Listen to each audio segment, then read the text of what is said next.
જાણે એવો કેવો ભ્રષ્ટાચાર રાજ્યની સરકાર સંતાડવા માંગે છે કે ડીસાના ગોડાઉનમાં ગેરકાયદેસર રીતે ફટાકડાના ઉત્પાદન બદલ જે આગ લાગી અને 20 જેટલા નિર્દોષો માસૂમ બાળકો સહિત ખોવાયા, એનાથી લાજવાના બદલે આ નાલાયક સરકાર અને ભ્રષ્ટ તંત્ર, આ માતા મારી પાછળ બેઠી છે, એમને એમની મૃત્યુ પામનાર દીકરીનું મોં નથી જોવા દેતા.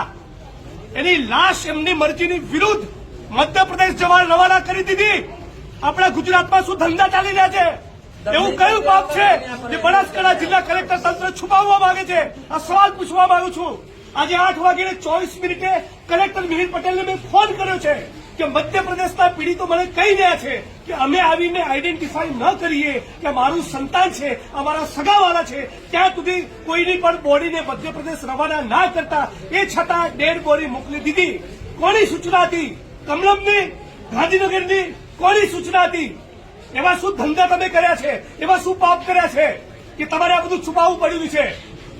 જેણે પોતાનું સ્વજન ગુમાવ્યું, જેણે પોતાનો ભાઈ બહેન દીકરી ગુમાયા, એ પોતાના સ્વજનનું મુખ પણ ન જુએ, મર્યા બાદ પણ મોઢું ન જુએ. જે લોકો કાળી મજૂરી કરવા ગુજરાતમાં આવ્યા, ગુજરાત માટે, દેશ માટે જે લોકો ઉત્પાદન કરતા હોય, એમના શ્રમનું તો મૂલ્ય તમે ના સમજ્યા. મરી ગયા પછી આપણે લાશ જોવાનો તો આ કાયદાની વિરુદ્ધ છે. નજીકના નિયરેસ્ટ મેડિકલ ઓફિસર પાસે એનું પીએમ કરાવવું પડે, પરિવારજને આઈડેન્ટિફાઈ કરે, પછી પરિવાર પોતે બોડી રિસીવ કરે. અને મધ્યપ્રદેશની પોલીસે, મધ્યપ્રદેશના સરકારના માણસોએ અહીંયા ગુજરાતમાં આવીને દાપણ કરવાની શું જરૂર? બોડી એને મળવી જોઈએ જેનું સ્વજન હોય. આ માં કહી રહી છે, માં ખોટું બોલી રહી છે? પૂછો તમે એમને. કોણ તું તમારું? આપને કોણ થા?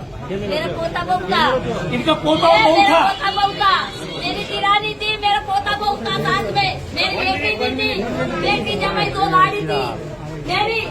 कौन है मेरा सारा बुढ़ापा का? एक क्या नहीं दिया मेरे को सरकार ने?